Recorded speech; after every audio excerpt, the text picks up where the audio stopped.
ठंड की एक शाम चारों तरफ घना कोहरा छाया हुआ था। गांव का चौपाल शांत था। बस बीच में जलती हुई आग की धीमी आंच और उसमें हाथ सेकते हुए तीन दोस्त। वे पिछले 3 दिनों से यहीं बैठकर सर्दी भगा रहे थे। यार भाई कितनी ठंड है। सच में इस साल तो बहुत ठंड है। हाँ, लगता है इस बार जनवरी की सर्दी सबको रुलाएगी। वे सब ऐसे ही मौसम और दुनिया जहान की बातें कर रहे थे। तभी गांव के बुजुर्ग और सबको प्यारे रघु काका वहां आते हैं।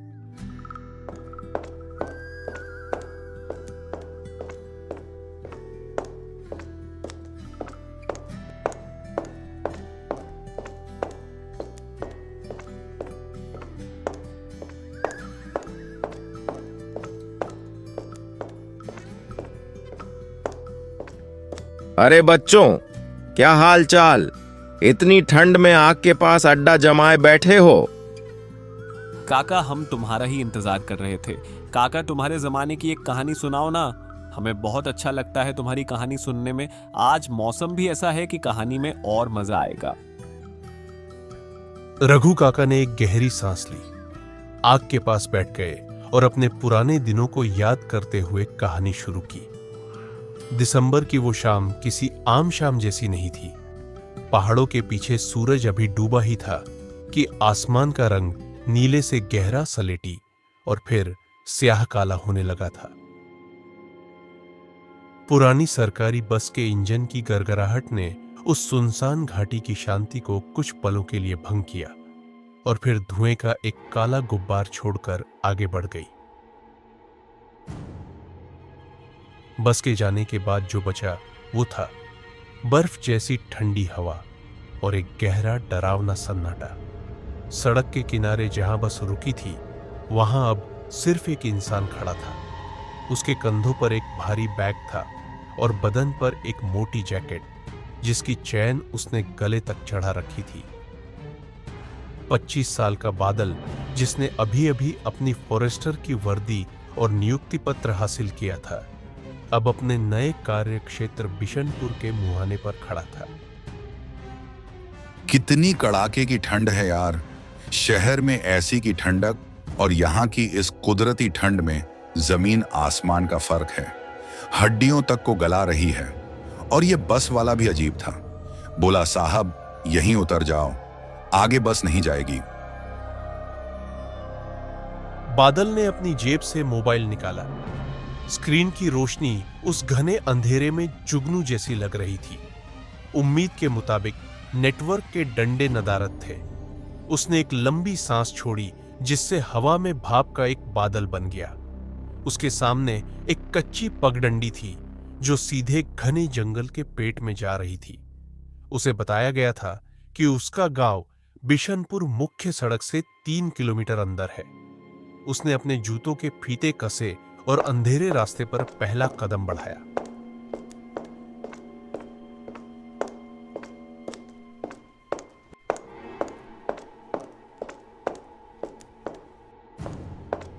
जंगल साल और सागौन के ऊंचे पेड़ों से भरा था। हवा जब इन पेड़ों के पत्तों से गुजरती तो साए साए की ऐसी आवाज आती जैसे कोई दूर खड़ा रो रहा हो। पैरों के नीचे सूखे पत्ते चर चर कर रहे थे जो उस खामोशी में किसी धमाके जैसे लग रहे थे। हिम्मत रख बादल, हिम्मत रख। तूने ही तो चुनी थी ये नौकरी। एडवेंचर चाहिए था ना तुझे। ले, मिल गया एडवेंचर। बस 3 किलोमीटर ही तो है। अभी आधे घंटे में पहुंच जाऊंगा। लेकिन यह अंधेरा कुछ ज्यादा ही गहरा नहीं है। टॉर्च की रोशनी भी 10 कदम से आगे नहीं जा रही। ऐसा लग रहा है जैसे अंधेरा मुझे निगलने के लिए तैयार बैठा है।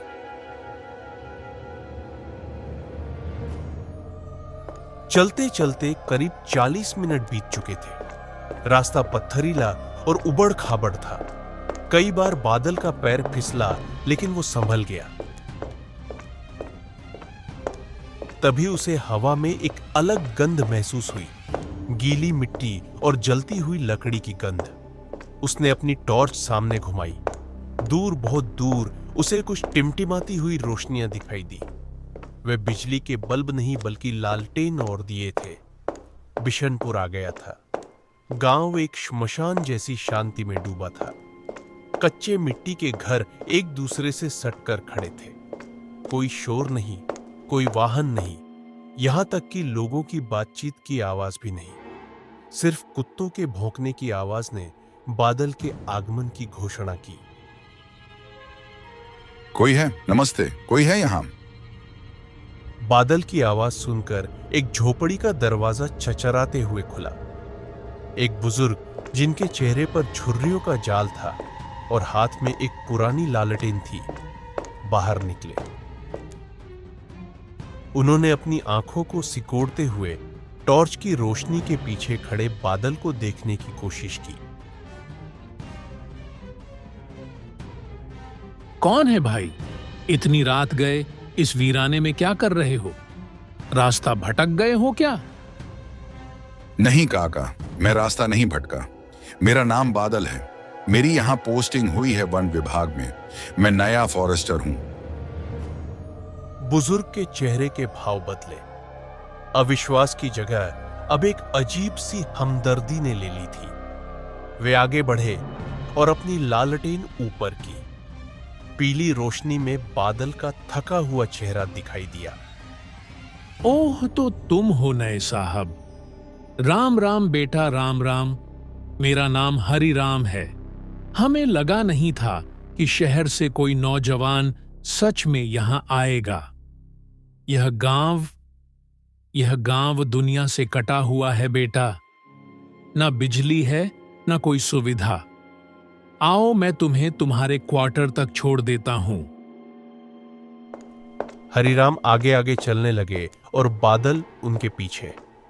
गांव बहुत छोटा था, मुश्किल से 20 से 25 घर, और सबसे आखिर में जंगल की सीमा से सटा हुआ एक पत्थर का बना पुराना मकान खड़ा था। यह वन विभाग का क्वार्टर था। इसकी दीवारें काली पड़ चुकी थी और छत पर जंगली बेलें लिपटी हुई थी। इसे देखकर ऐसा लगता था जैसे यह मकान खुद जंगल का ही एक हिस्सा बन चुका हो। हरिराम ने अपनी कमर में लटके चाबियों के गुच्छे से एक जंग लगी चाबी निकाली और ताला खोला। ताला खुलने की खटक आवाज सन्नाटे में गूंज गई। यह घर है या भूतों का डेरा? इसे देखकर तो लग रहा है जैसे अंग्रेजों के जमाने के बाद यहां कोई रहा ही नहीं। दीवारें कैसी सिली हुई हैं और यह अजीब सी गंध जैसे कुछ पुराना और सड़ा हुआ हो। क्या मैं सच में यहां रह पाऊंगा? लो साहब, यह रहा तुम्हारा ठिकाना। अंदर सफाई मैंने करवा दी थी, लेकिन धूल तो यहां हवा के साथ आती है। मटके में पानी है, लालटेन जला लेना। और हां साहब, एक बात बहुत ध्यान से सुनना।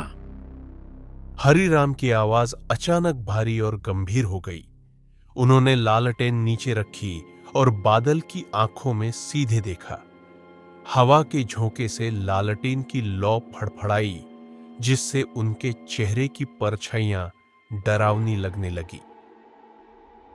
रात को दरवाजा अंदर से कुंडी लगाकर बंद रखना। खिड़कियां मत खोलना। और अगर जंगल की तरफ से कोई आवाज आए, कोई रोने की आवाज या तुम्हारा नाम पुकारे, तो भूलकर भी बाहर मत जाना। यह जंगल दिन में जितना शांत है, रात में उतना ही अलग है। काका, आप भी क्या डरा रहे हैं? जानवर ही तो होंगे। हम वन विभाग वाले हैं, जानवरों से क्या डरना? जानवर होते तो मैं डंडा लेकर सोने को कहता साहब, पर यहां बात कुछ और है। खैर, तुम थके हो, आराम करो, सुबह मिलते हैं। हरिराम मुद्दे और अंधेरे में ओझल हो गए। बादल अब उस पुराने, ठंडे और अनजान घर में बिल्कुल अकेला था। उसने अंदर जाकर अपना बैग पटका, माचिस जलाकर कमरे में रखी एक मोमबत्ती जलाई। हल्की पीली रोशनी ने कमरे के कोनों में छिपे अंधेरे को और भी गहरा कर दिया। बादल ने खिड़की के पास जाकर बाहर देखा। बाहर कुछ नहीं दिख रहा था सिवाय घोर अंधकार के। ऐसा लग रहा था मानो पूरी दुनिया खत्म हो चुकी हो और सिर्फ यह कमरा बचा हो। ठंड बढ़ गई थी। उसने कमरे के कोने में बनी पुरानी अंगीठी में कुछ लकड़ियां डाली और आग जलाई। बेकार ही काका की बातों पर ध्यान दे रहा हूं। गांव के लोग हैं, वही पुरानी कहानियां और वहम।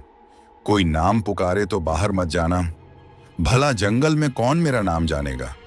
बस मुझे इस सन्नाटे की आदत डालनी होगी।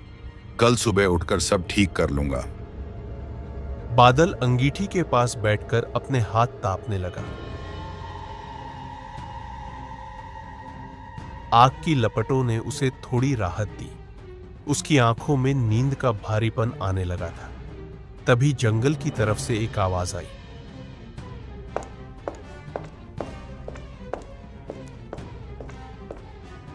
हवा की सरसराहट के बीच बहुत धीमी लेकिन स्पष्ट आवाज, जैसे कोई सूखी पत्तियों पर भारी कदमों से चल रहा हो और धीरे धीरे क्वार्टर की तरफ बढ़ रहा हो।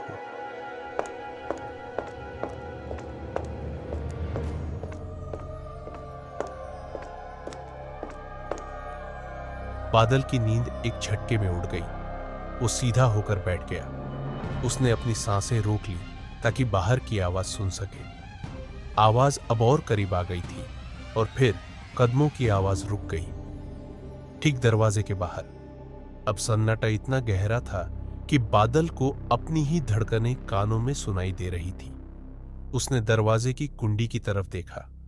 क्या उसने उसे ठीक से बंद किया था? तभी दरवाजे पर एक बहुत ही हल्की दस्तक हुई। बादल का खून जम गया। हरिराम की चेतावनी उसके दिमाग में गूंजने लगी। इस सुनसान जंगल में इतनी रात गए उसके दरवाजे पर कौन हो सकता था? बाहर जंगल का सन्नाटा अब जानलेवा लग रहा था। अंगीठी में जल रही लकड़ी के छटकने की आवाज भी अब किसी धमाके जैसी महसूस हो रही थी। शांत बादल, शांत। शायद हवा होगी या कोई पेड़ की टहनी टकराई होगी, लेकिन टहनी खटखटाती नहीं है। और हरिराम काका ने क्या कहा था? दरवाजा मत खोलना। लेकिन अगर कोई मुसीबत में हो तो? अगर खुद हरिराम काका वापस आए हो तो? बादल ने अपनी सूखी हुई जीभ को होठों पर फेरा। उसने हिम्मत जुटाकर लड़खड़ाती हुई आवाज में पूछा, कौन है? कौन है वहां? जवाब में पहले कुछ पल खामोशी रही। इतनी गहरी खामोशी कि बादल को लगा शायद उसका वहम था। वो राहत की सांस लेने ही वाला था कि तभी दरवाजे के बिल्कुल करीब से एकदम सट कर एक आवाज आई। आवाज दबी हुई थी, जैसे कोई होठों को दरवाजे की दरार से सटाकर बोल रहा हो। बाहर से आवाज, साहब, मैं हूं हरिराम। धत्तेरे की, मैं भी ना बेकार में डर रहा था। काका ही हैं, शायद कुछ भूल गए होंगे। उफ, मेरी जान ही निकाल दी थी। उसका हाथ लोहे की भारी कुंडी पर गया। वो उसे खोलने ही वाला था कि अचानक उसका हाथ हवा में रुक गया। एक अजीब सा विचार, एक ठंडी सिहरन उसके दिमाग में कौंधी। अभी हरिराम काका को गए हुए मुश्किल से 10 मिनट हुए थे। जब वे गए थे तो उनके हाथ में लालटेन थी और पैरों में भारी जूते थे जो पत्थरों पर खटखट बज रहे थे। लेकिन इस बार बाहर आने वाले के कदमों की कोई आवाज नहीं आई थी। वो इतनी खामोशी से दरवाजे तक कैसे पहुंच गया? काका इतनी रात गए, सब ठीक तो है? हाँ साहब, वो मेरी लालटेन बुझ गई। माचिस चाहिए थी। बहुत अंधेरा है साहब, दरवाजा खोलो। बादल की भवें तन गई। आवाज हरिराम काका की ही लग रही थी, लेकिन उसमें कुछ अलग था। हरिराम की आवाज में बुढ़ापे की खड़खड़ाहट और कंपन था, लेकिन यह आवाज एकदम सपाट थी। इसमें भावनाओं की कमी थी, जैसे कोई तोता किसी की नकल उतार रहा है। और सबसे बड़ी बात, जब हरिराम उसे छोड़कर गए थे तो उन्होंने कहा था कि अंधेरा हो जाए तो मैं भी घर से नहीं निकलता। फिर वो लालटेन बुझने पर वापस क्यों आएंगे? वो तो गांव के पास ही थे। वापस अपने घर चले जाते। बादल ने कुंडी से हाथ हटा लिया। वो पीछे हटा।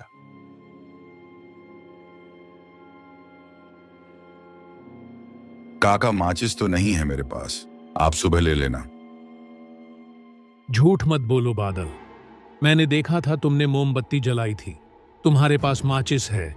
दरवाजा खोलो, ठंड लग रही है। बादल का खून जम गया। बाहर खड़े शख्स ने उसे साहब नहीं कहा, उसने उसका नाम लिया, बादल। हरीराम ने उसे पूरे समय साहब कहा था और ये चीज जानती थी कि उसने मोमबत्ती जलाई है, इसका मतलब वो खिड़की से देख रहा था। बादल की नजर झटके से कमरे की छोटी खिड़की की तरफ गई। खिड़की पर कोई पर्दा नहीं था, बस काला अंधेरा था, लेकिन उसे महसूस हुआ कि उस अंधेरे में कोई उसे देख रहा था। तुम हरीराम नहीं हो? चले जाओ यहां से, मैं दरवाजा नहीं खोलूंगा। अचानक दरवाजा जोर से हिल गया, जैसे किसी ने बाहर से पूरी ताकत से धक्का मारा हो। पुराने कब्जे चरमरा उठे, धूल और मिट्टी छत से झड़कर नीचे गिरने लगी। बाहर से भयानक आवाज, हंसते हुए, बादल, बादल खोल दे, जंगल बुला रहा है, खोल दे। सन्नाटा छा गया। यह सन्नाटा पहले से भी ज्यादा भारी था। फिर दरवाजे पर नाखून रगड़ने की आवाज आई, जैसे कोई जानवर दरवाजे की लकड़ी को धीरे धीरे खुरच रहा हो। क्या चलावा बादल को अब मार देगा, या फिर बादल बचकर यहां से जिंदा अपने घर लौट पाएगा? अगर आप ये जानना चाहते हैं तो इस चैनल को अभी सब्सक्राइब करें और कमेंट में पार्ट 2 लिखें। पार्ट 2 बहुत जल्द आएगा।